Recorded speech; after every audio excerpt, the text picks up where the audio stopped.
lack of attention to the community that I was in, and just seeing it very clearly, and very clearly seeing that the community that I was in, my own neighborhood was not registered on the map of cities in terms of what the city thought was important, or what people in power thought was important. I remember at 10 years old standing at the corner of 174th and Townsend Avenue, where I grew up, right next to the Cross Bronx Expressway. And at the time, Ed Koch was the mayor. And, many of you, some of you don't know who Ed Koch was, or weren't around then. Others were. But at the time, the city prior to that had a policy called planned shrinkage back in the 70s. And so it was cutting city services, cutting critical city services to certain areas. And the Bronx, the South Bronx in particular, was one of those big areas. And so this became a place where firehouses were closed, hospital services were closed, and all of the things that really were critical services that allowed a community that were essential for sustaining a community were cut and gone. And so the forces that led to landlords burning their buildings to collect insurance went unchecked, and buildings burned left and right. And so I grew up, at one point, standing on the corner, looking along the Cross Bronx Expressway, which itself was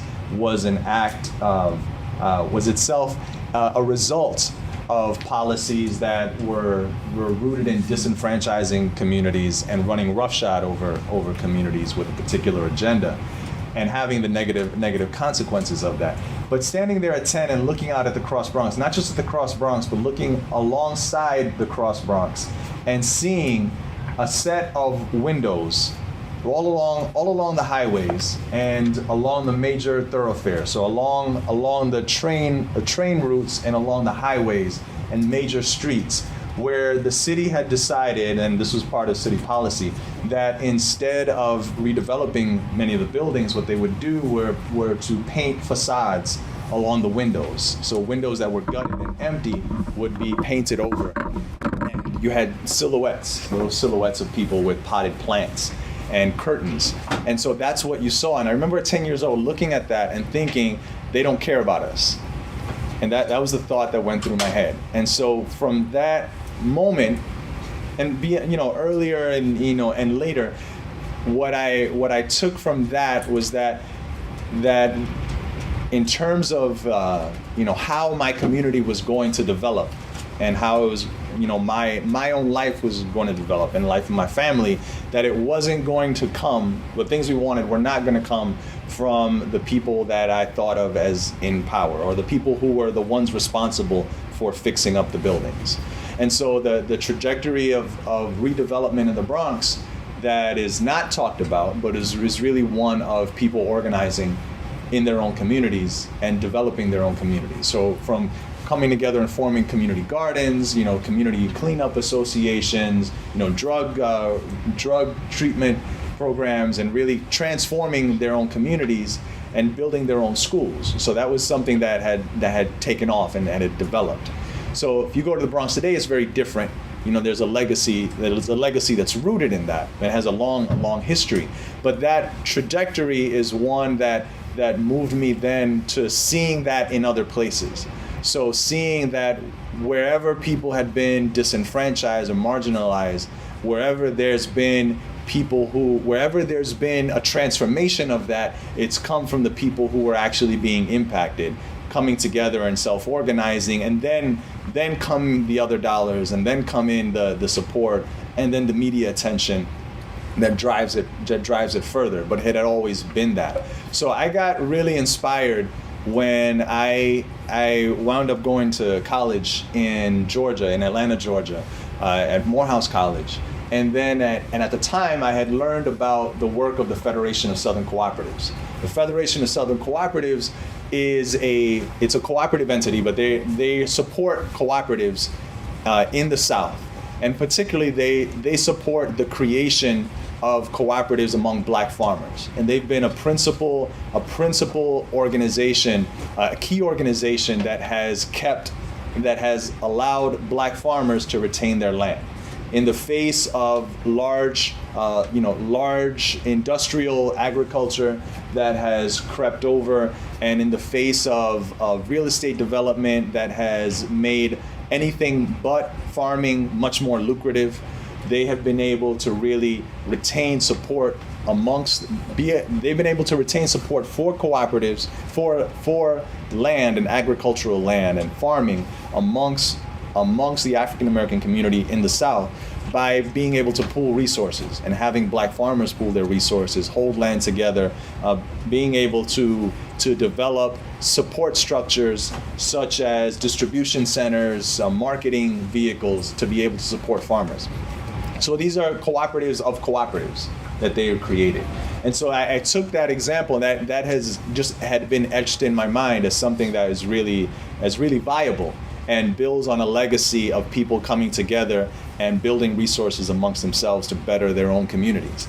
So when I came back I experimented a little bit with cooperatives as a student, and with some student organizing I had been engaged in, and played around with the idea of creating a student co-op where we would come together and sell used books amongst the students. So this was a whole other era.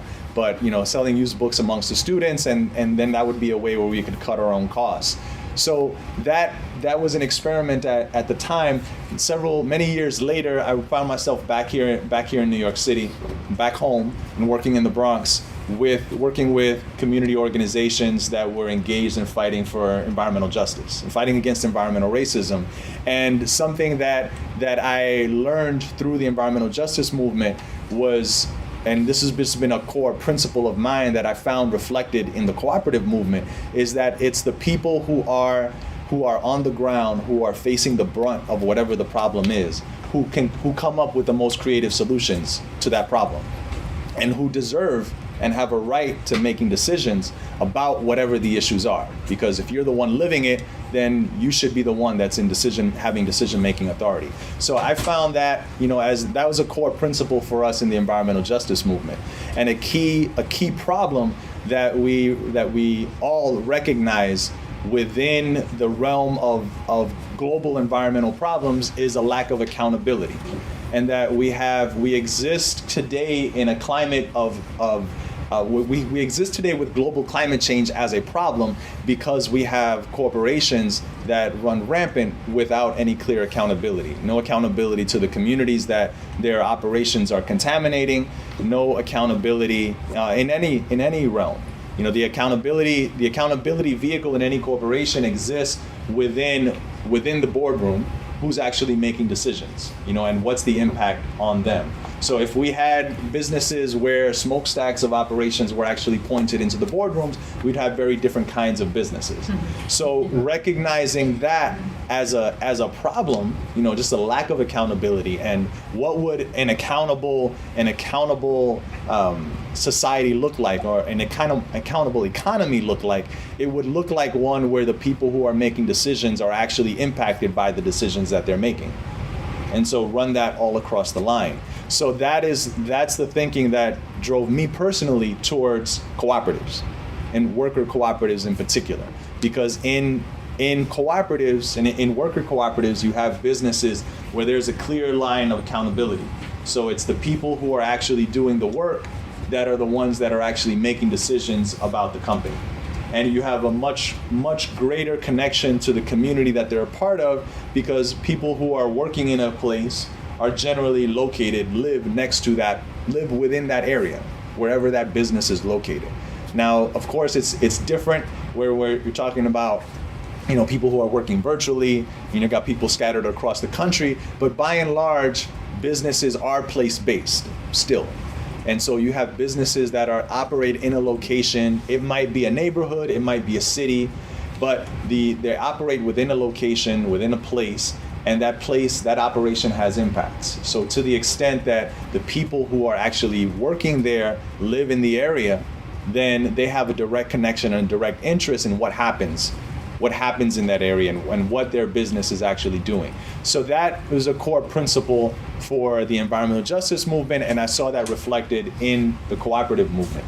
So I had spent quite a bit of time while working for environmental justice and fighting against companies, fighting, sometimes winning, sometimes losing. But I took that history, and one of the things was always a frustration is that there was always a need for work.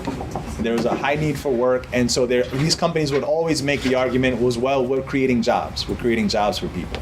So we're creating jobs doesn't really fly when the jobs don't materialize, or when the jobs are the dirtiest jobs. So the question that I had, and others, I put out to others, is what would a different kind of economy look like?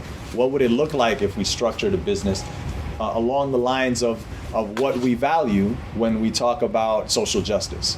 So that is what has led us towards cooperatives and worker cooperatives in particular as a way of doing that. So that's the work that I do at Green Worker Cooperatives. And what I basically do, and others at our team, is we help people to grab ideas, to develop them as worker-owned businesses where everyone has a say in the operations of the business. Everyone has an equal vote, an equal share of the business, and so profits are distributed amongst the people who are actually engaged in the work, and decision-making happens among the people who are engaged in the work. So for those of you who are thinking about creating a business and doing it as a co-op, or you've got a business already, and this is something that you're exploring, take it up. We exist to provide support. Twice a year we run something called the Co-op Academy, and so we're open for folks who want to go through that and get support in doing that. There's lots of other resources that are out here. And one thing, what I find exciting about this event, this conference, is just the whole idea of how do we transform our economy, period, and how do we create, what are the kinds of structures that can be used that are really about democracy and putting the voices of people first, and really looking out for the interests of everyone who's actually involved, and in this case the people who are actually doing the work. So whether it's starting up as a business or any other form of organizing, at the end of the day, for us it's really about being able to have a say. And being able to have a say and see yourself reflected in the institution that you're a part of. So whether it's a business or whether it's a university setting, creating that opportunity. So at this point, I think it's going to be opened up for a discussion, and the others that have things to say. I'm going to actually have to leave in a moment to pick up my kids, but I invite you to really be a part of a discussion about creating democratic structures wherever you are, and in whatever kind of venue you're out to create now and in the future. Thank you.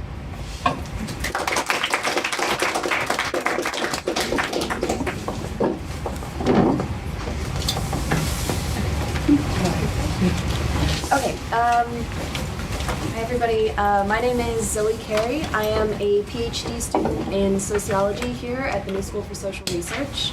I am also a research assistant, a teaching assistant. I'm an adjunct at another university in New York City, and I have a work-study position where I work kind of 15, 20 hours a week in an administrative capacity. So my colleague Eli Nadeau and I are here today to talk to you about an effort that has been happening at the New School and at other private universities kind of around the eastern seaboard of the United States to try and form unions for graduate student workers. I listed off all of these jobs that I have because it's actually fairly standard at this point for a lot of graduate students to have this many different obligations and different jobs just as a way to pay the bills and be able to go to school. And so we provide essential services to the university. We do a lot of the teaching, we do the grading, we teach core courses for undergraduates, we hold office hours with students, we are a lot of the kind of contact hours that students get with their instructors are through teaching assistants. We provide essential research services to faculty who need research done. And despite the contributions that we make to the university, we feel like we are not recognized by the administration. So we formed a union, and we are currently waiting for the university to recognize us, but we are not just kind of sitting back and waiting for the new school to decide out of the goodness of their own hearts to recognize us, we also took our case to the National Labor Relations Board, where we are trying to have them recognize us as well. Quick question, how many of you are either students or affiliated somehow with the university? Many of you? Okay, a lot of you. So I don't know if you guys are involved in this. Are many of you new school or outside of new school? Outside? Okay. So I don't know if you've had this happen at your universities as well. NYU, faculty there have already unionized, or graduate student workers have unionized. Our petition that we brought to the NLRB was brought on the same day as the Columbia Union. Since then, other universities have also brought petitions, and we're all kind of fighting this together. Should we say anything about the process? What union are you affiliating with? Are you affiliating with an existing union, or are you? We are. So we are with the Student Employees Union at the new school, United Auto Workers. So it's SENS UAW.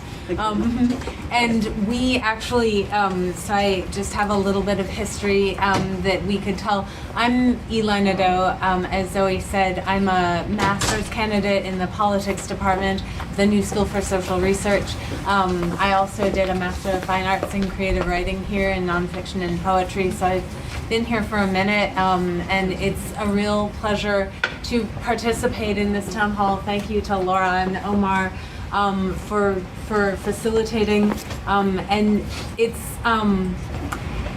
just really lovely to be here with all of you, to have this interest in these vibrant questions about what forms of life and of study and of work we can create, within which we can thrive, and just on that note, like, we're here on occupied territory. So the new school sits on land that belonged, that was nourished by and nourished the Lanyapid people. And so there's a responsibility that comes with that we take very seriously. And so I think part of the desire, for me at least, to form a union with other students and to organize across divisions in our community is how this question of how we can be custodians of what is available to us. Resources of community, resources of space,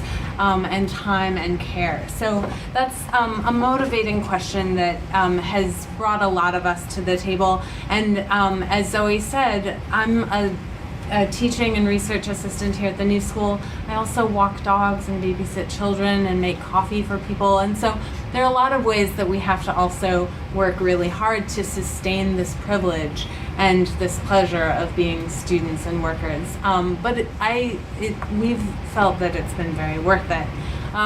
So the UAW took us on. We had been galvanized by the efforts of NYU students.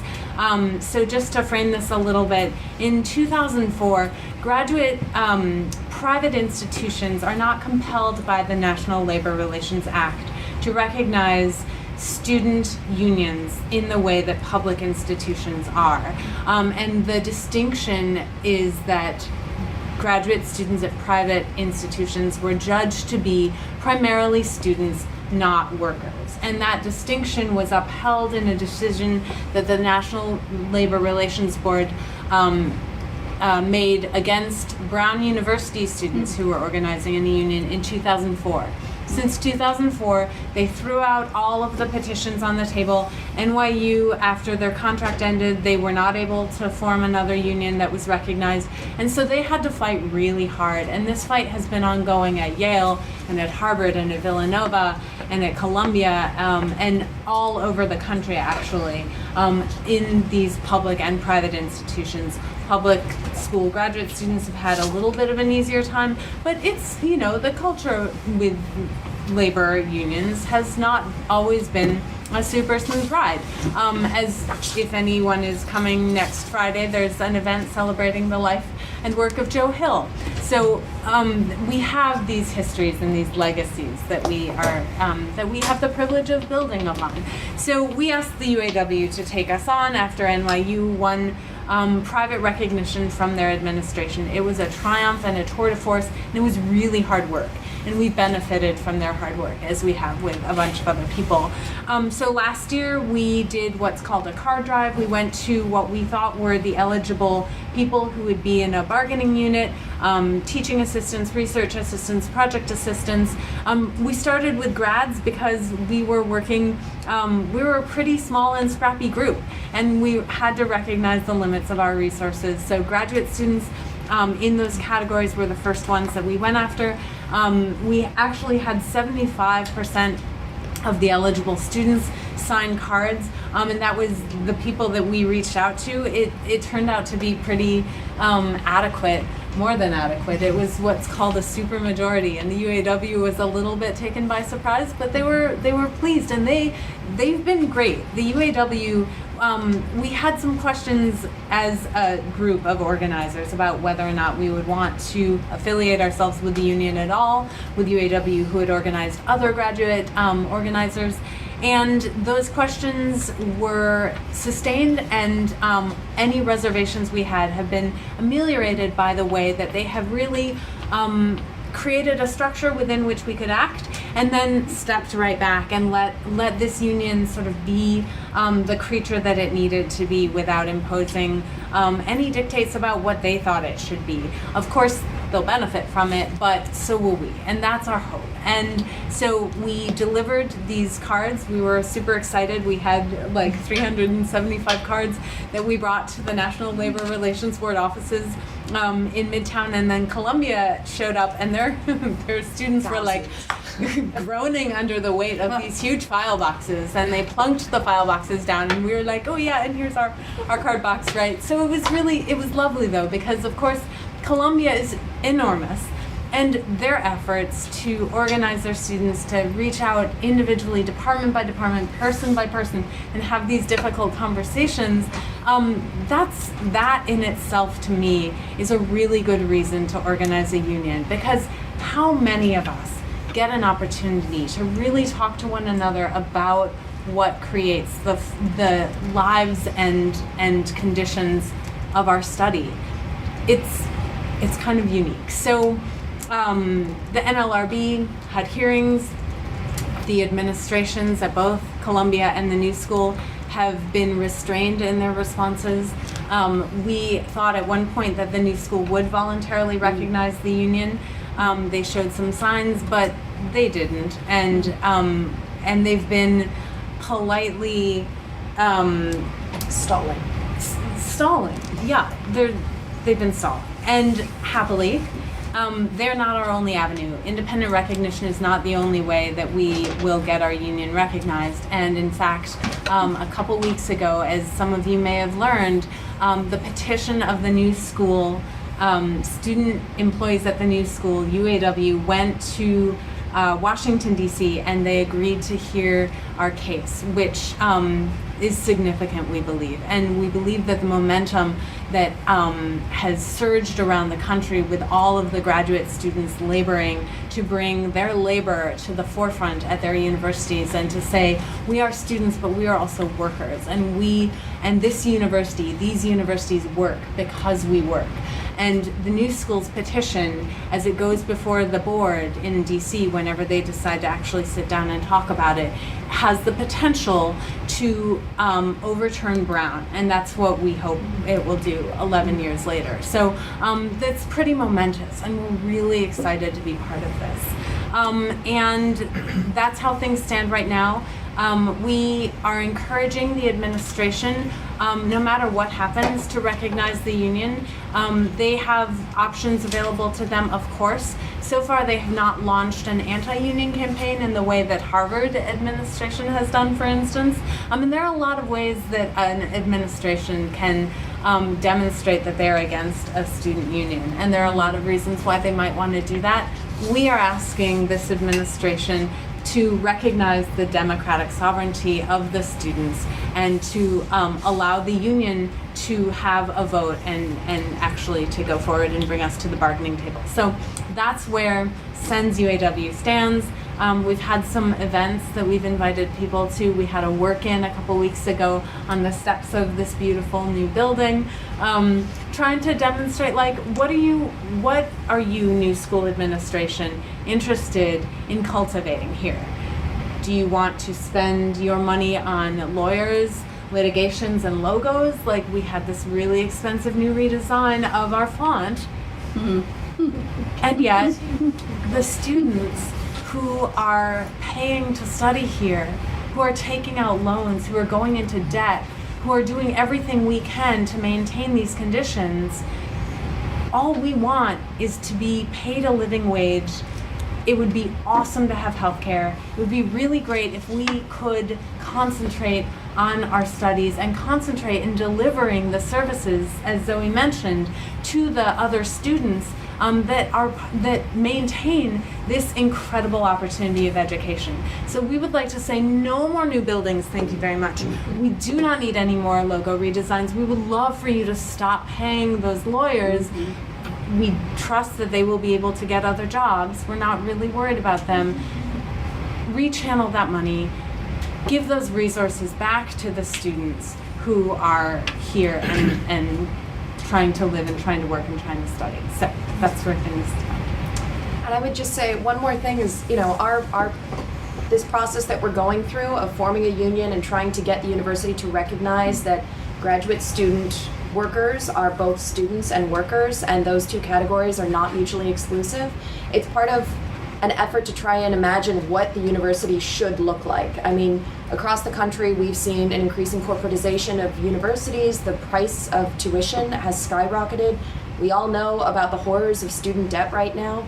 And the fact is that most students, undergraduate and graduate, are forced to work while they get their degrees because there's just no way to avoid taking out student loans without working a significant portion of your time while you're getting your studies. So this is what university looks like these days. This is what higher education looks like. And if, you know, we can form a union and we can help shape what higher education looks like, I mean, this is us taking back our voice and taking back our share of the university and forcing the administration, which up till now has not consulted with us, to actually consider what we want and what we need as not only employees of this university, but as students who come here to get an education.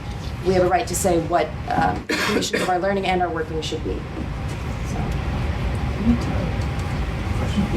guys thought about implementing budgeting in the school? Say that one more time, I'm sorry. Participatory budgeting? Well, it's interesting. Collective bargaining means that we will have a say in the conditions of our labor, and it's one of the ways that unions have allowed workers to participate in anything. And so that's our focus right now, is getting the union recognized. But do you want to say a little bit more? I don't know how many people are familiar with, I'm not sure that I'm... So participatory budgeting, for those who don't know, is a process, a democratic process in which the members of the community have a say in allocating the funds that are assigned to that community. So that's being used here in New York. These past 2 years, they were able to raise about $1 million and then up to $2 million. I'm a student from Queens College, and I'm working in a student organization for democratic alternatives, where I try to implement two things into the college. One is participatory budgeting, and two is the work cooperative movement, which I'm still working on, trying to learn more about it. But the participatory budgeting, I think what we're trying to do is basically the same thing that you guys are doing, is getting the student body to democratically run the school in a way that we can kind of decide where the funds are going. So, Sorry, what's your name? Roy? And you're at Queens College. That's really exciting. I mean, and I think that that's a really big part of what this conference is about. What are the non-traditional options available to students and communities who are interested in organizing? Would you just be willing to say, can I Is that okay? Can we just hear a little bit about what you guys are up to at Queens? So I became part of the Philanthropy Club, and then I met with the president from SODA. That's the acronym that we're using for the Student Organization for Democratic Alternatives. So participatory budgeting is something that was started in Brazil, I think, in the 60s, and has spread all over the world now. It's over like 1,500 cities around the world that are using participatory budgeting. And I think in New York, It's the what second it means city. is that people from a certain council, a certain district, kind of come together and vote on the projects that they want to see the community realize. Like maybe the park needs new benches, or maybe like the parking lot is cracking in the ground. So they address these issues, and then people, delegates, they create these projects where they figure out how much money they need to fix this problem. And then the projects are then presented again to the community to vote on which are the most important. And those that get passed through, those are going to be funded by the small budget that the council district kind of like it's aside. That's participatory budget in a nutshell. So we're trying to do that in CUNY, in Queens College, where the students can address these issues in the campus themselves. And that would be for like a portion of the budget, a sliver of the budget, or the entire? Yeah, so far we've raised about $5,000, and we're aiming to raise more. And that way we can really take action. So maybe fix the printers that don't work. Yeah. You know? Printers, every university, it's just such a problem. Yeah. Yeah, I don't know if we are at that stage at the new school. I don't know also if this is an issue of the difference between private and public. I do know that I think we managed to get one student representative on the budget. The board that.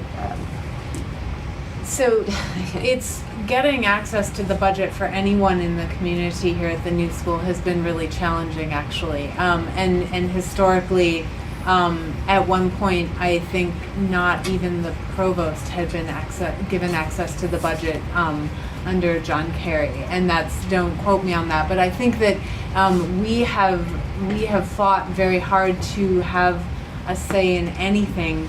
And the budget might be the holy grail at this point.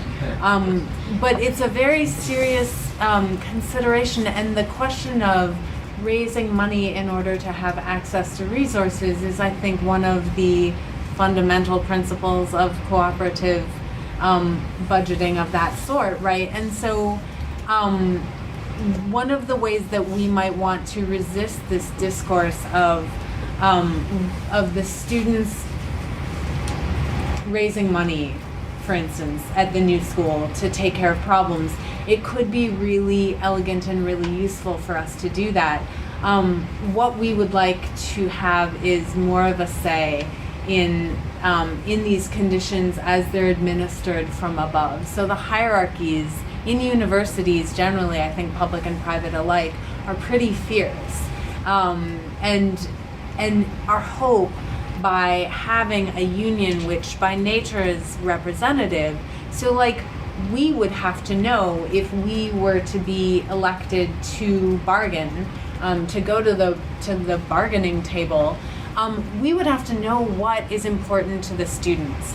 And raising money might, participatory budgeting, there may be ways that we could hybridize this process. It could be really interesting, I think. I was curious about what your experience was while unionizing with the faculty, as in like what the relationship was with the faculty, because I've noticed in a lot of stories of union drives in universities, like faculty are put in a very interesting position. Like they're not quite the administration, but they're not students either, and they can be potential allies, or in the case of Harvard, they can be seen as middle management for administration to reach out to and sort of like push anti-union messaging towards graduate students. So I was wondering what your experience was in the new school and whether other people had stories from any other efforts, or if there are any faculty in the room who might want to share thoughts. And could you just say your name and where you're from? I'm Sneha. That's SNEHA, and I'm a PhD student at Northwestern. Thank you. Northwestern's hot territory, organizing too. I mean, so if there are faculty here that would like to share, I can just say, yeah? Well, I was a faculty here. I'm now a PhD student at Carnegie Mellon, back in stud. So I was adjunct and then briefly full-time before I went to PhD student, so it's a reverse process. But I was going to say, one thing that I would strongly urge you to align with, not only the part-time faculty union, which I'm sure you're in touch with, but also nationwide the adjunct movement, or the sort of adjunct crisis movement, where there's a lot of energy building around these concerns already. So it seems like you have a lot in common with that, and I'm sure that when you're reaching out to other student unions, that there's some conversation that's happening. You can speak to that.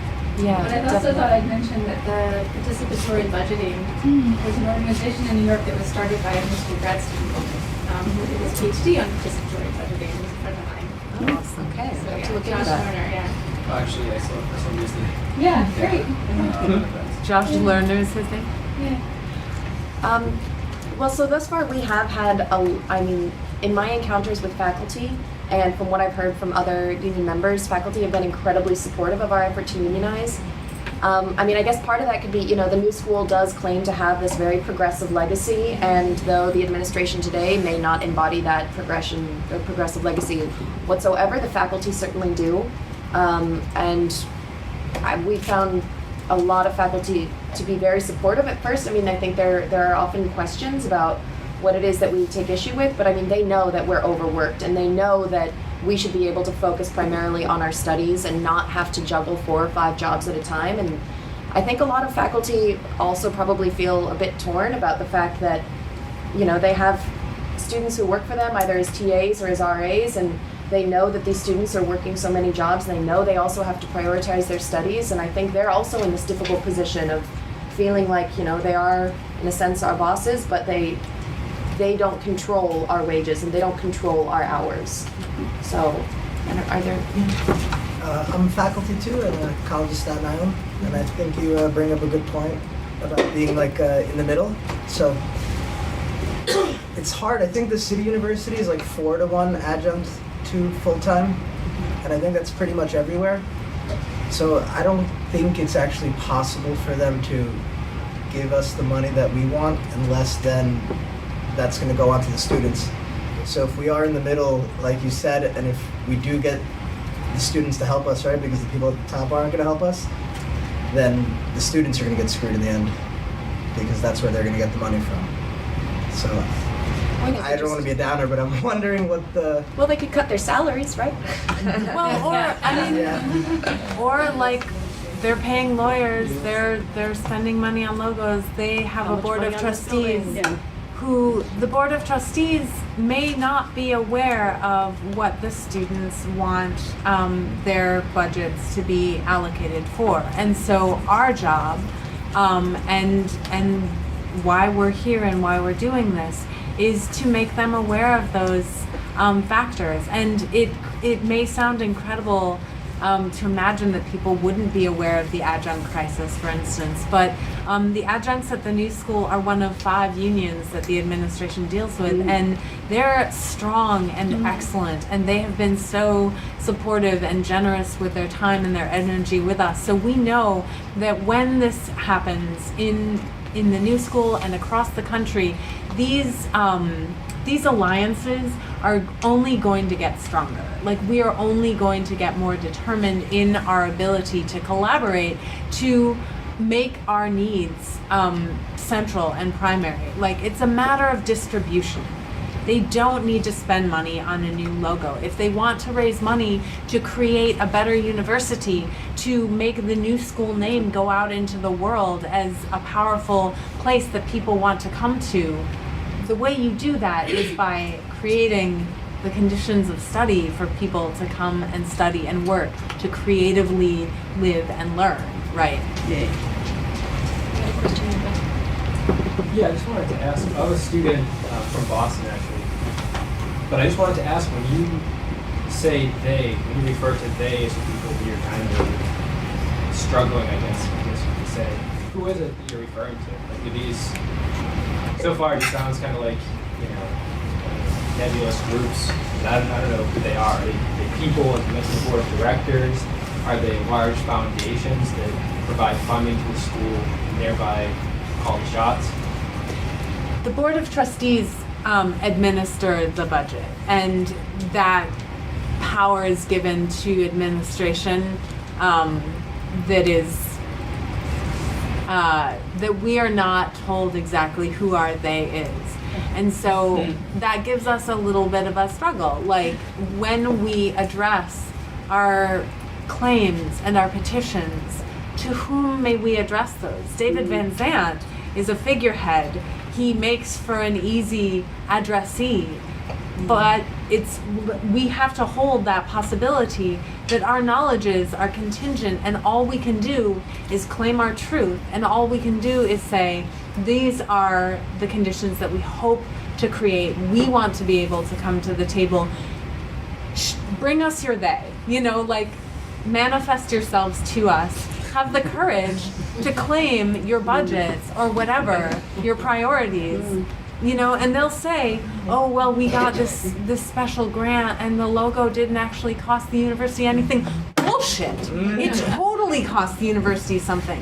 Our tuition dollars are going to this building, are maintaining these golden arches, these whatever they are, conduits. Yes, exactly. And honestly, that's great. Like, we're really glad that modern art is a part of this university's priority, but we would like to be able to study and teach and live and exist in New York City. And in order to do that, we need a living wage. We need to be able, you understand. So are you only concerned with like graduate students? Because when you were talking just now, I was thinking how like I'm thinking about all that activity in Missouri around the firing of the resignation of the president, and I learned that I think his coach earns $4 million a year. The coaches, sports coaches, are the highest paid staffers on any college campus. And the football team brings in millions of dollars for the university. However, the players don't get any money, and some of them damage themselves physically, and they are disabled for life. Some, blow out their kneecaps and cannot go to the major leagues even if they get an opportunity, right? Like they suffer in different ways. If they stop playing, no matter whether it's an injury or whatever is the cause, they may lose their scholarships, and usually do, and they can't even complete their college educations. So, there are concerns at all levels, of, right? My son who's sitting next to me, he started an NAACP chapter at his college in New Jersey, the community college, and the guy who was his advisor asked him to please not leave and go onto his 4-year transfer. When it came time to do that, he said, because the chapter will not survive you, right? And so he stayed on. He paid out of pocket to go to classes. The school didn't recognize that in any way. Now his brother runs a chapter. They promise the kids money for different things, then they don't give it to them. There are problems on all levels. Are you calling for solidarity in some way with sports teams or community colleges? Just look at where the money is, who gets the money, who they keep up raising a with. point of information. I mean, Yeah, so I good. think, Thank you. well, on that first point, New School is a pretty unique institution in a lot of ways. So we don't have sports teams. So at least we're not wasting, well, we do have sports teams, but we don't have coaches that make $4 million. So we have intramural primarily, right? So at least that's a huge cost that we are not paying. At the same time, we don't have an endowment. We don't have a huge endowment which we can draw from. Our PhD students do not receive, for the most part, stipends. So that's different from a lot of other universities. We feel that, when we started this union, it was actually, there was a lot of debate over who exactly we wanted to represent. And at first, there was a large group that also wanted to represent undergraduate student workers. There's a large group of student workers who are federal work-study positions. They get financial aid. And we wanted to include everybody, have an all-inclusive union for all student workers. Because of the difficulty of organizing that many people, where the money comes from so many different places, we thought it best to start with graduate student workers, but we by no means want to stop right there. You know, we want, ideally, everybody at this university that is working at this university to have a union that represents them. And we would like to be as inclusive as possible. Yeah. And I think that the program did not specify, or I read it wrong, that this was a conversation, you know, local to this campus. I thought it was a more general conversation. Yeah. Yeah, it is, and the Northwestern football players are actually their case was just the National Labor Relations Board decided against the football players, but in a way that actually left the language open so that if they did, but these, you're absolutely right. I mean, this is not a conversation unique to this university, and the reason I think that Zoe and I were invited to participate is because there is a sense that organizing brings its momentum, right? So that when there is when there is a movement in one place, it keeps the embers smoldering that may have been suppressed at another place, right? And so the energy that is happening at the new school has been given to us by these other things going on, and this goes the same not only for encouragement, and we're not only galvanized by this, but we're moved and by the experiences of others that have been disappointed and crushed. They have a claim on us, right? So, but there are other people who want to talk. Sorry, let's. And then I'll go. Okay. To the point about adjuncts versus students and students, public funding, maybe this doesn't apply to the new school, has gone down a lot. CUNY used to be free, so perhaps together we could call to a return to old levels of public funding and maybe more, because we value education and innovation and all the things that this public funding gives, and perhaps it shouldn't be privatized and put on the backs of adjuncts and students to barely make it as these things go on. I just wonder how you could actually change it though, like what you said about the coaches. I think it's like 30 states, the top earner in the state is the coach, but they can say they bring in $10 million a year and so on and so forth. The unfortunate factor is, like, if I decide I don't want to be an adjunct, somebody else will be an adjunct, and if you guys don't want to go to grad school here, there's thousands of other people that want to come to New York City. So where's the power in being able to say, like, I'm not, like, right now it feels like we have the right intentions, but I don't necessarily believe why the Board of Trustees would want to listen to us. Just a quick response to that. The athletes do have that power. Yeah, the athletes do. They decided, and that was a money issue. So they would have lost $1 million that day. Wow. We had a Got a question. hand up here. So, just by way of background, in the late 80s, early 90s, I was at UC Berkeley, and we were organizing and actually got a lot of concessions because of the fear we would actually succeed in unionizing. And at the same time, so I was in and out, now I'm out. But the update I have, which isn't real updated, is that there were a lot of struggles with the UAW actually wanting to, their local staff, control students who were not used to following orders as union solidarity might call for. So one, I'm really curious about your current relationships with UAW. And second, I just want to take this sideways slightly and ask if you are aware or might be interested in looking at the union co-op movement, because right now CUNY Legal Clinic is actually in the forefront of helping other people organize union co-ops. This is through Mondragon, has been supporting this effort in the U.S. And other unions that are willing to support this agreement with Mondragon. And the union becomes your political rep, essentially your lobbyist in Washington, but not organizing you or deciding how you as a cooperative will run. But you do agree if the cooperative actually makes, as people's incomes go up, you would contribute more to the union as a show of solidarity. So it's an interesting movement, very tiny, but New York City has one of the major resources. So I'm curious if anyone's heard of that, and the UAW question, like, what's up with that?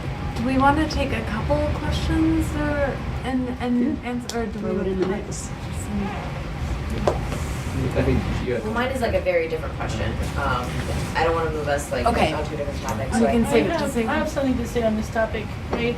Like, I'm a full-time, community activist around social injustice issues, social justice and other justice issues. So, I'm often aware that the conservatives have an agenda, and they're always moving their agenda forward, and sometimes they have a long-term agenda, and by, small incremental changes over a period of, years or decades, they're able to move society to a point where they want to take it, right? As opposed to the progressives, we tend to be very explosive. We have a big demand and we make a lot of noise, and when we reach our demand, we're like, oh, okay, Disappointed. let's, enjoy life, Well, I believe that we should be able to enjoy life, but we also have to have goals and be working towards them, because if we don't have that forward-moving impetus, whoever does have it is going to end up carrying the day. And, but, when you were talking, I was saying to myself, we have to get to a point where we are valued. People are valued.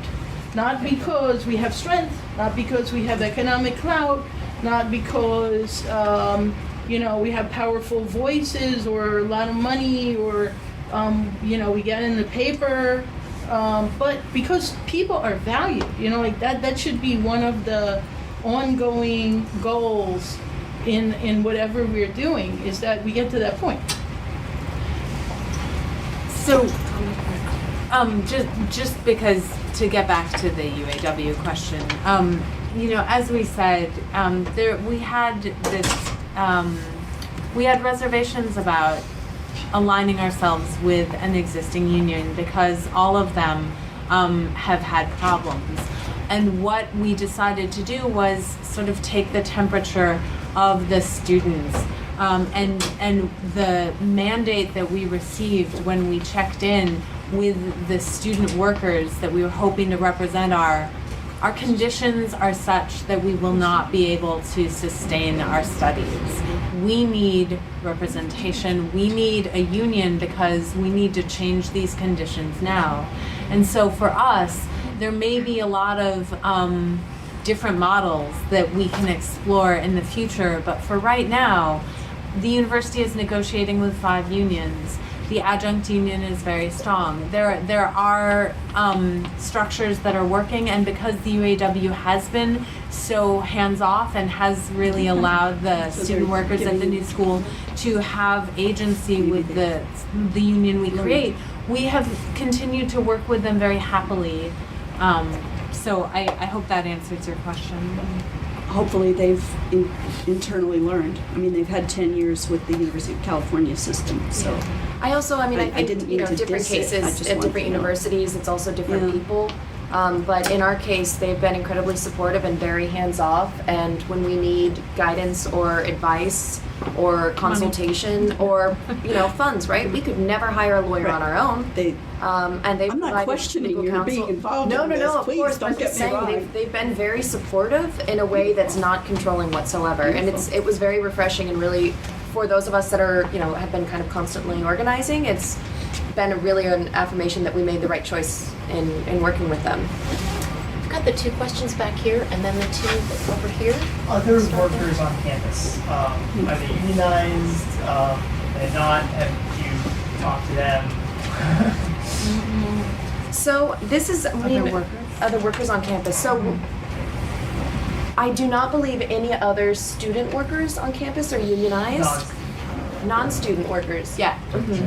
Yeah. So Yeah. Who are the five custodial unions? staff, the security staff, and actually the security staff unionizing effort was a reason for a new school occupation a number of years ago. The students were really supportive of their efforts to organize, and in fact, the fact that the security guards were paid so little became a really motivating reason for students to get together, and so that and we've been told by security guards and maintenance workers that they support our efforts to organize with that in mind. And so this is an instance of solidarity, across other groups, not just students, that we've been encouraged by. The librarians are organized, the adjunct faculty are organized, engineers are organized.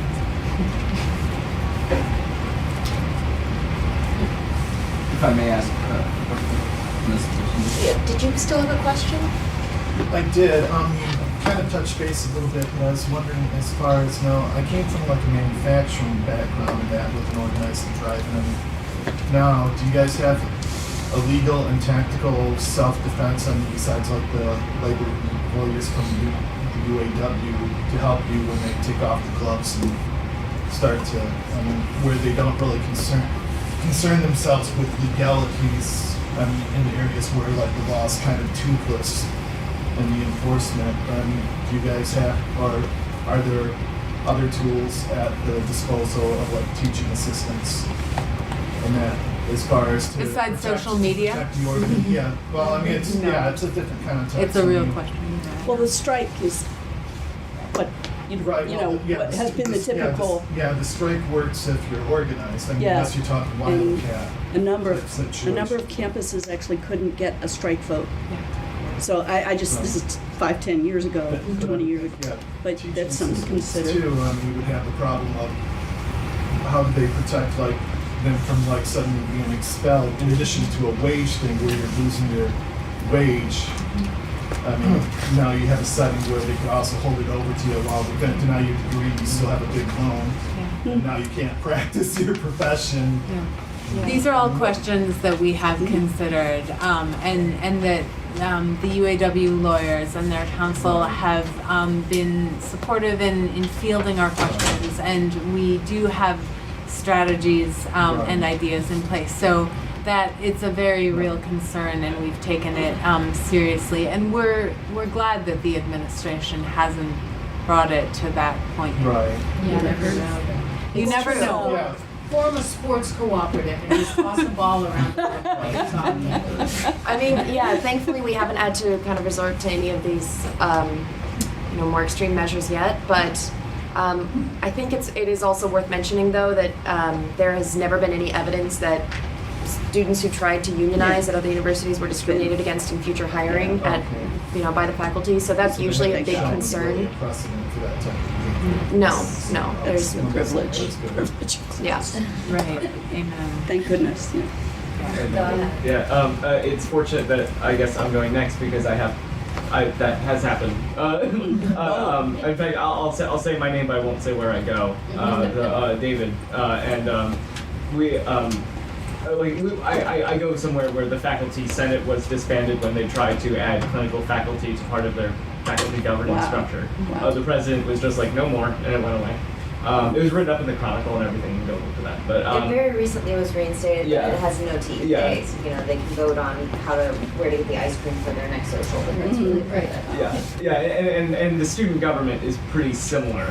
We're super not unionized, but the student government is also there are high schools that can the high school student governments that have more power than this one does. What I wanted to bring up was I guess I wanted to ask. It sounded like you had pretty enthusiastic support within graduate students, but I was wondering what kind of things you might have said for reticent graduate students, because particularly when I talked to the few people who bother to be in student government at my place, they get a lot of pushback of my professor's gonna be really mad at me, and we're gonna have to and I have to be on this research grant, and they talk about the very peculiar position that you're in that you were just describing. I was wondering if you had like a thing that you say. Well, and if I actually, we go to the same school and we're, so I just want to say, the politics of funding where we go are very, very different than most other places. For example, we do receive a stipend in exchange for teaching assistants, but we don't actually get to teach, and we are precluded from working anywhere else. And your funding can be removed at the drop of a hat, and the tuition is extraordinary. And so anyway, I guess the point is that individual disagreements between a student and a faculty member have in fact resulted in a student losing funding. So it's a very precarious environment, and I'm curious about the tactics that you can use to even bring up the conversation of unionizing because where there's so much fear and oppression. And if anybody has any experience with something like that. I think it needs to be started earlier. It needs to be started in high schools. Kids need to understand these concepts even.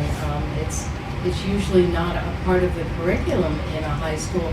Then they get into the college atmosphere and it's kind of, you're just learning it then. But I guess my parents were very proactive or something because in high school, I saw in my senior year, some of my friends, when I saw that they were just electing a president of the class and doing this whole thing. And they had this huge sports budget in this rich town.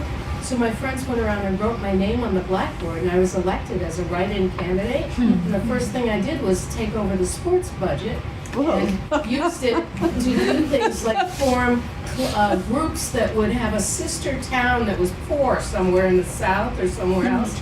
And we would donate, not donate, but do like bake sales, and they would do things.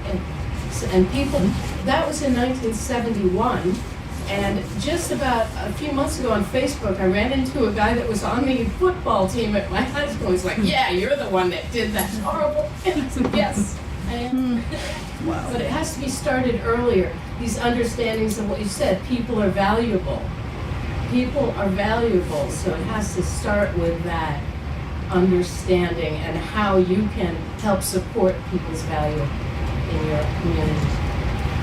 I would also say maybe in our own experience, the fact that we were reaching out to faculty while simultaneously reaching out to students meant that we kind of could take the temperature of different groups at the same time. And in that sense, we could reassure a lot of students that, although there may be individual faculty who feel differently, that on the whole, this is something that faculty tend to support, that there are, you have solidarity in the fact that so many, 75% of eligible students voted for the union. That's a very high number, and that's also considering the fact that we had to come up with these names all on our own. There was no central database that we had so that we could just go talk to people. We just kind of crowdsourced it all. So I actually have 2 questions regarding that. I'm sorry, I didn't mean to cut you off, but before you go past the next thing. So I'm interested in how specifically you got in touch with anybody. Like, did you email? Did you?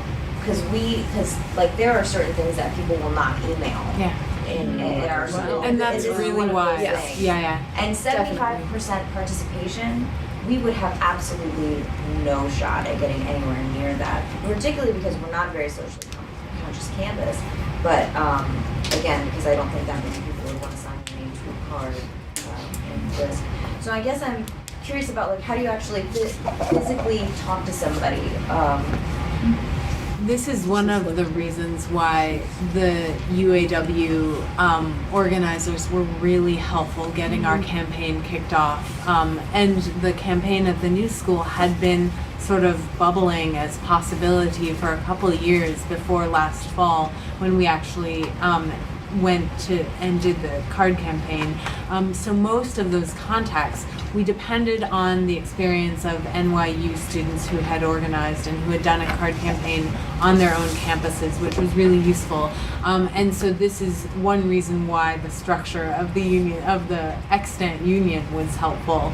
But then most of it was reaching out to the people in our networks and having those really time-consuming but valuable one-on-one conversations, asking them what is important to them, what are the conditions of their labor that they would like to have realized, and then how they think that could come about if not with collective action, right? And so then there's this argument, if you're working at the university, someone is deciding on how that looks and who you report to and how you're paid and whether or not you can be arbitrarily robbed of your funding, right? So those decisions are made. And if you are organized, if you are acting collectively, you get to have a little more of a say in those conditions. And so it's really, to us, I think it comes down to that very sort of simple equation. Like, you either have a say in your place of work or you don't. And our efforts at collective organizing are to have a say in our place of business. You had your hand up earlier. Yes. Thank you. Good point. I think it's great that we're sharing a lot of ideas here. The thing is that a lot of people have a lot of things to say, and this is something that in Peace College we addressed some of the clubs that we got together to talk about participatory voting, and now we're trying to form an actual coalition of clubs where we can all discuss the things that we all as a group want. So different clubs have different interests. I think you guys should do well to reach out to other clubs and see what their interests are, and if you guys can collaborate with them. But the problem is that a lot of people have, like I said, a lot of interest, but it's like you said, action that makes it happen. And maybe this is the Marine in me talking because I was in the military. So this is one of the fields that I've kind of had like this long interest is making an impact, right? So that's the military, I think. And it takes action, not just planning. You can make 10 different plans, but only one is going to get implemented. And it's the implementation of a plan, if you do it correctly, if you do it intelligently. Like, I think that's what's going to make it work. And that takes, like you said, collaboration between people. So find the groups and their interests, and find how you guys can collaborate with each other. Make it happen. Yeah, we definitely, we've worked with, the new school has 5 different divisions, and a lot of those different divisions have their own student governments. And so we've been trying to reach out to the student governments of these different divisions and get support from them. We have had a letter of support issued by the entire University Student Senate, so representatives from all 5 divisions are in this body, and they've supported us. We probably could do a better job trying to outreach with other groups. That's definitely true, but we are very few that do, as far as the ones who are really being active, it is very few, and it is a lot of work adding on to our jobs that we already have. But just one more point about the organizing and how we went about coming up with lists and reaching out to people. We actually just went through the call for TA positions and RA positions from the previous spring, and we looked at how many positions were offered for each class, and then looked up those classes and looked up the names of who the instructors were, and then emailed them or showed up to their classes or showed up to the lectures. It was an insane amount of organizing and outreach, and spending 4 hours, 5 hours every single Friday evening figuring out just how to contact people, what the lists were, who would talk to whom, and then actually on top of going and actually going to all these classes. So. Got 4 in the front here. Oh, thanks so much. My name is Jonah, and I actually work and study at Columbia, which is being a very weird middle space. I'm in the libraries doing teaching and learning work. But a lot of people in my program are struggling with many similar issues, and I'm very sympathetic and wonder about ways in which I do represent them and share the both. I'm sorry I missed the beginning, and I don't know if folks frame this this way to start with, but something that concerns me a great deal about the moment has a lot to do with ways in which what seemed like very similar forces that decimated the music industry and the newspaper industry have set their sights on higher ed, and it's not just tech and MOOCs. It's the student loan bubble and investing in infrastructure like this, and just a lot of the same mistakes that newspapers seem to have made that I think are causing a panic. I know are causing a panic amongst the administration in terms of the bottom completely falling out, on everything that they're doing. And so what I'm worried about is that, in this moment we end up with something worse than what we have right now, and whether or not there's anything at all to learn, maybe even from the failures of journalists to kind of deal with the situation that they were struggling with, in these ways. And especially whether or not, beyond or in addition to, and it's a lot, the traditional models of bargaining and engaging in power, if it's time to start really thinking up alternatives at some level, in terms of things on the side that are going to begin to present the kind of educational environment that we'd like to live in. I think this conference is a good step toward that. Just want to rephrase it just a little bit because it really gets to the heart of the whole conference. It's like, what do you do? So higher education is a perfect place to look at it, supporting all of these jobs, all of these people, some more exploited than others, some, making a better wage than others, but still, imagine that whole thing being replaced with, an online course that, no matter how you frame it, is going to employ, 1/100th of the number of people at much lower cost. And so then you're trying to replace with, we'll build our own platform, we'll own our own universities, but you're doing that in a whole new structure. And so it's looking at it from that sort of extreme vantage point. I don't think the whole university system's going to collapse that quickly. Even newspapers are, winding down relatively slowly, even though they have lots of layoffs. Profits stay up. But looking at it from that disaster possibility really gives you another thought at what taxi drivers are going through. Is there, how do you get the living wage? And you really sort of have to have a plan for taking over the monopoly positions that the taxi companies have that are, especially at more elite universities have. How do you have the public want to go to you?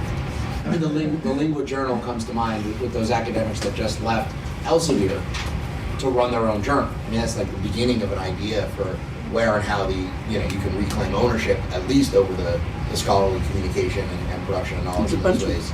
Those now user author generated journals. Isn't there? Yeah. Help me know. I know of a few. I don't know if it's a movement, but there is the open access journal. So this really opens up a huge topic, and I invite you all to read Ivan Illich, if you can go back 30 or 40 years, to make us, very insecure about the role of professors and why are we spending a lot of money to get great educations. But his work is great, and but I wanted to actually step into the issue, which is that Bernie Sanders said, free tuition for all college, right? And I didn't hear anyone mention it. So not to back any particular candidate, but more to say is that's a unifying issue, although again there's going to be backlash should it even begin to succeed. But is that an issue that you see being able to tie people in some ways together in this, or is it a distraction from inviting grad students to unionize? Because there's also bills like Oregon is free college for its residents. Other countries, South American, Colombian, South American, it's free. All you gotta do is take a test. Other countries have free education, and there's a movement called the Million Student March. They had their national movement. Today's Friday. Yesterday. Marches around the country, around the world. So my Bergen Community College chapter in the we did. It was too rainy to do a march, so we just ask people, do you want do you want the minimum wage to be $15 an hour, student debt to be forgiven, and free education? And one person said it depends. That shocked me. I don't. Maybe she was on something. I don't know. And one person was like, she just said, I'm not interested. But everyone else is like, heck yeah, how can I do this? And as you pointed out, we need action. I'm done talking, doing the talk, preaching to the choir. We need to have an action. What is the action? That's my question. Sorry. It's really funny that you bring that up because we're working with one of the clubs in our school who actually tried to do the same thing in our school. And they're out there in the rain with their little posters, and one of them had a Black Lives Matter, and it just became really social, It was great. But the thing is, I see a lot of people doing these things. I see a lot of people standing out there in the rain and doing these things, but I don't see things happening. I don't see things happening on the student level, Actual implementation of policy, of ideas. Clubs coming together and doing something, and actually engaging. the staff, engage the faculty, engage in the student association, the government. That's what I want. I want action. Yeah. Yep, I would just say, I mean, it's, so we're organizing and we're, you know, doing a lot of work, and I think a lot of you are also organizing and doing a lot of work, but it is exhausting, and you guys all know that it's exhausting, and it requires resources above and beyond to take that time that you should be spending either doing your studies, a job that you're getting paid for, or, you know, having a fulfilling life somehow, and we're all sacrificing somewhere so that we can have action, but we can't expect everybody to make the same sacrifice, maybe. And I think it's also worth noting that, you know, we're not getting paid for the organizing that we're doing, but the administration definitely is getting paid whenever they talk to a lawyer or they do anything. And, you know, so we definitely, it's an uphill battle. No one's going to say it's not. But, I mean, I would take, you know, the examples that you guys gave about, you know, the newsroom or all these other examples. I mean, they're very atomizing, right? And they have a tendency to turn people against each other. And I mean, that's something that we as graduate students, you know, we're essentially in competition for the same very, very small pool of TA positions and RA positions. But instead of trying to fight each other, we said, no, we're going to form a union. And then instead of thinking, oh, the adjuncts and the graduate students are going to be fighting to teach the same classes, we said, no, we're not going to be in opposition and fighting each other. We want to come together and have a stronger union. And I think that's a big part of it, is solidarity and not seeing yourself as an atomized individual. And I think your points about the other movements that are going on to forgive student debt and create the conditions for free education, which it's not that hard to create. You just have to have the political imagination.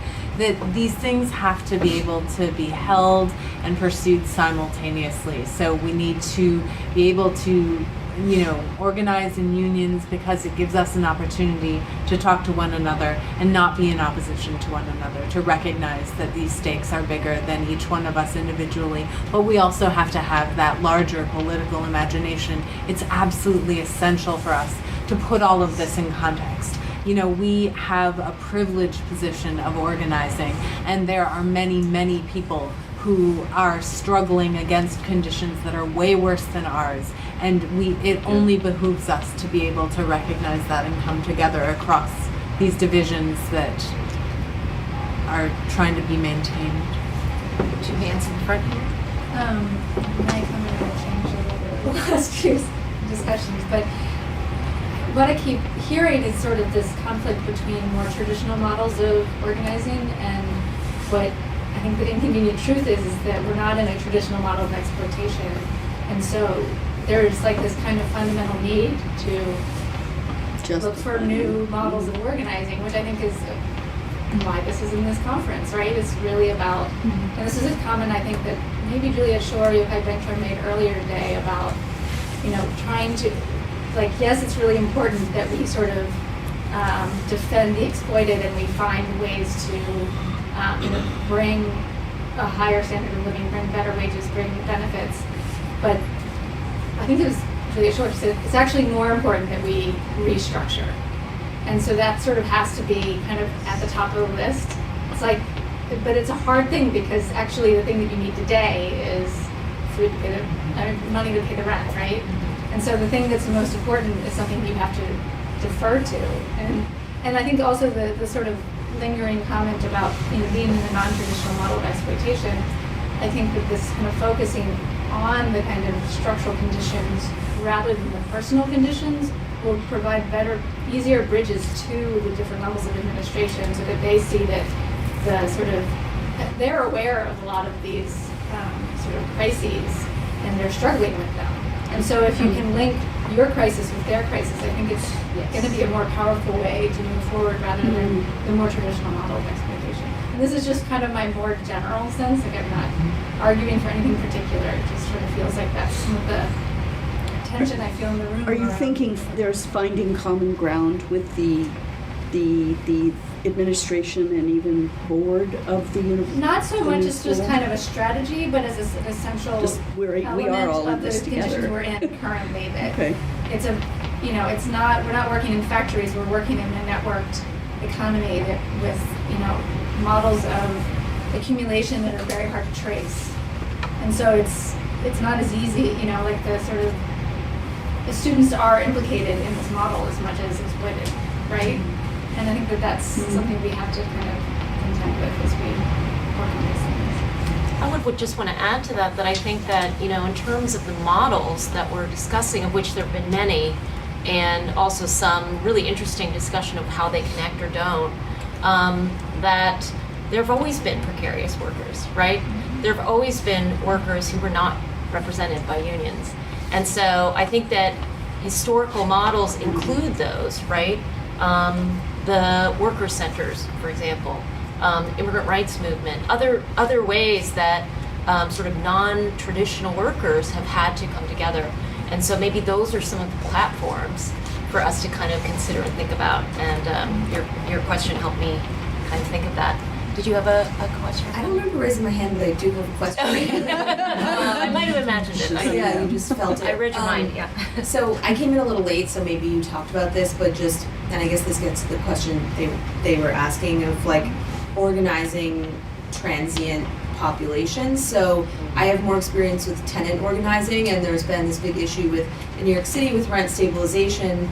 There are tenants who have the protections of rent stabilization that they may lose at any moment, and they tend to be more oppressed and less privileged tenants than the people that come in and replace those whose apartments were deregulated. But those people often are not really rich and face a lot of the same issues and the same landlord and lack of repairs, but they probably have the resources to leave in a year, or they don't have guaranteed lease renewals, so they're afraid to fight. So there have been a lot of like questions and strategizing about how to connect with that population. And I guess I'm just wondering like what kinds of challenges you guys have confronted with students who are going to leave in 4 years and would rather just, stick it out and get what few benefits they have from the situation. Your experience with tenant organizing highlights the difference between student organizing at private universities and what you've experienced and what many people know to be their day-to-day conditions of precarity. So we are organizing from a place of privilege, and the New School is a private university. We are here, and many people are here because it's more important to them to study than to be able to sit on top of some kind of security. And those are the people ultimately who are going to want to organize together, who are going to want to create this New School as an institution where people can come and participate in this privileged environment of study, no matter what their resources are from. And so that is what we're organizing toward. We would love to have this institution be a place that welcomes people from wherever they want to come based on their desire, not on the resources that they're drawing on. And we have fervent organizers as part of SENS UAW who may not get a PhD slot, who may not make it past the master's and may have to go out and find, a job, heaven forbid. No. But so it doesn't matter what our conditions are being at the New School. Amongst the organizers and amongst the people who were trying to solicit their participation, we could come from anywhere. We could have 1 year, we could have 4 years, we could expect to be here doing our PhD dissertations, in 8 years down the road. We know that that's not ideal, but what's most important is how do we come together to create the conditions now? I think we need a galvanizing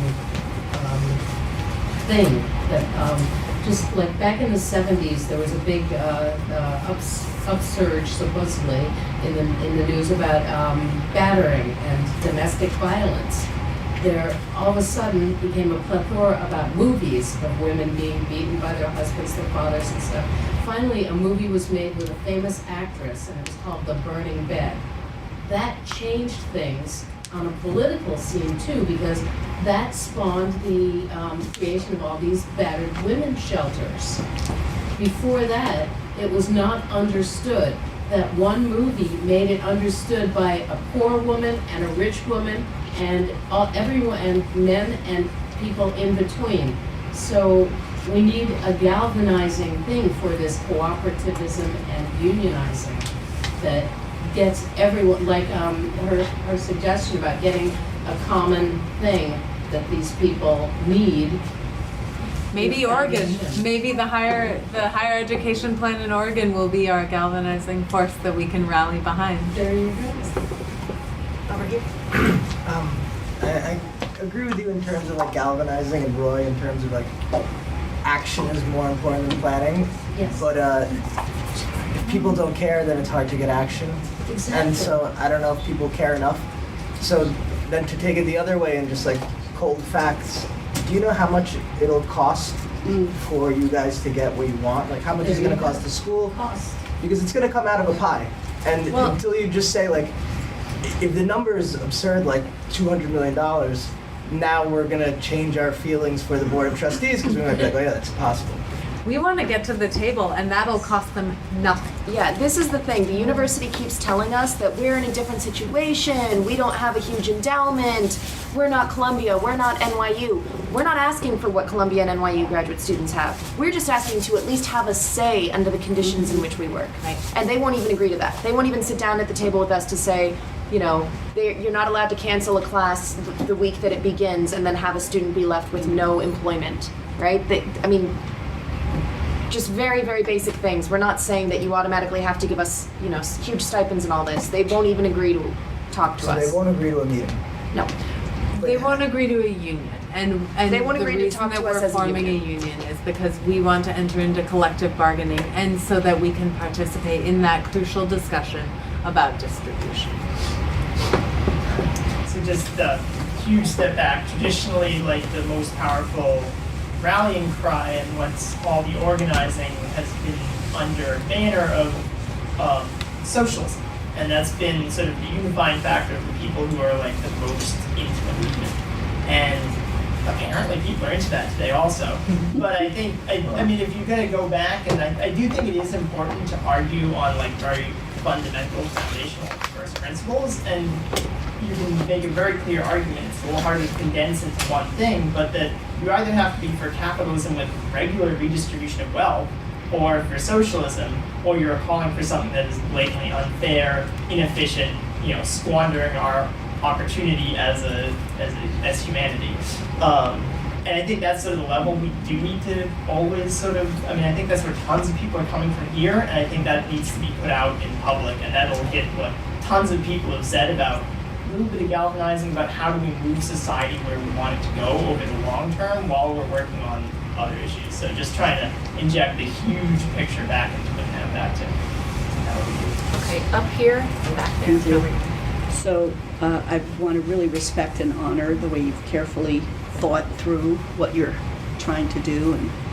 And in my own experience, there's a rhythm between joining across movements. So there might be more energy with the people who are organizing across schools just to keep inspiration.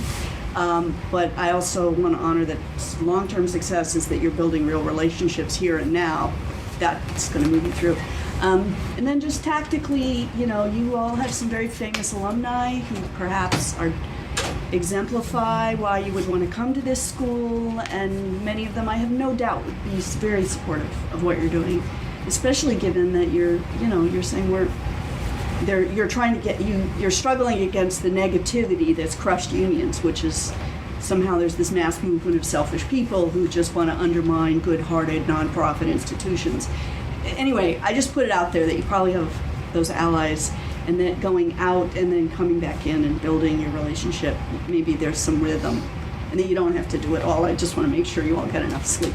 So, do you know Donna Karen? Would you be willing to reach out to her on our behalf? Only from YouTube, you know. So what can I say?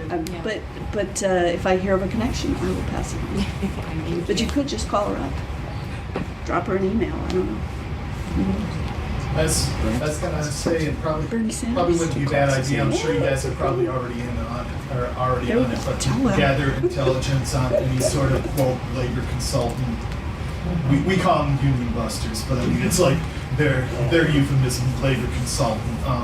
Because I mean really from the employer's perspective, in this case the administrator is sort of the employer, I guess, for lack of a better phrase. I mean they're going to be, these labor consultants are going to put the fear of God in them that the union's just going to bring about the apocalypse.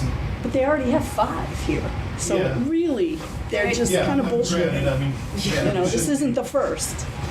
I'm sorry, I interrupted you. No, I know what you're saying, though. It's not like they're the first. They should be used to it. No. Yeah, they should be used to it or realize that, things have run pretty fine without. Yeah, I mean, again, just the idea that labor consultants, they make their money on scaring employers. So they're just as much fleecing the pockets of the employers as they are destroying lives of people that are trying to organize labor unions. It's sure. Yeah. Okay. It was just quick, but as far as fundamental issues and frames go, like I genuinely wonder to what extent the disability rights mantra, "nothing about us without us," is applicable at this point where you're not even making a demand, you're talking about the right to be heard, in the first place. And it's a reframing that takes you away from socialism, capitalism, and unions, and it's a sort of I didn't know that you couldn't even be at the table, never mind like what was being said once you were there in theory. So I don't know what labor folks have expressed that kind of solidarity with that idea or that movement, but it just struck me. Yeah, very basic democratic, let our voices be heard, right? It's a very good framing and very applicable to like what you keep emphasizing, the whole other, at least half of what the union is ideally about. It's the control over your conditions that get nothing without us. You're there at work every day. It sounds innocuous, but it's a really radical assertion, actually. But anyway. Up here. So just two quick things. I never said my name. I'm Ivan. I am an undergrad at Rampo College in New Jersey. I'm going to take a semester off and then hopefully go for my master's in urban planning at Montclair State University. But I'm also state president of NAACP Youth and College of New Jersey. And this is a social justice issue, it seems like. So you guys are in New York. You have a great lady by the name of Hazel Dukes, and I don't know, maybe she's an NAACP. She's the adult state president, but she's also on the national board. She's amazing. Yeah. Oh, you know her. Oh, So I think she's a little intimidating. We call her Mama Dukes in the NAACP. She might be able to give you some guidance. Maybe no lawyer might be able to help pro bono, as the guy said. Lawyers scare people. They're good at that. So those are just ideas. And my last comment is, as she mentioned, Bernie Sanders is asking for free education as well. I know President Obama has at least want 2-year schools to be free. But that's a start, and I know what you guys are doing. But there's things out there that we just have to look at and kind of connect to. Yeah, I think we really kind of see our effort as part of a larger conversation about the problems with higher education, and debt may even be first foremost because that's never going to get paid back.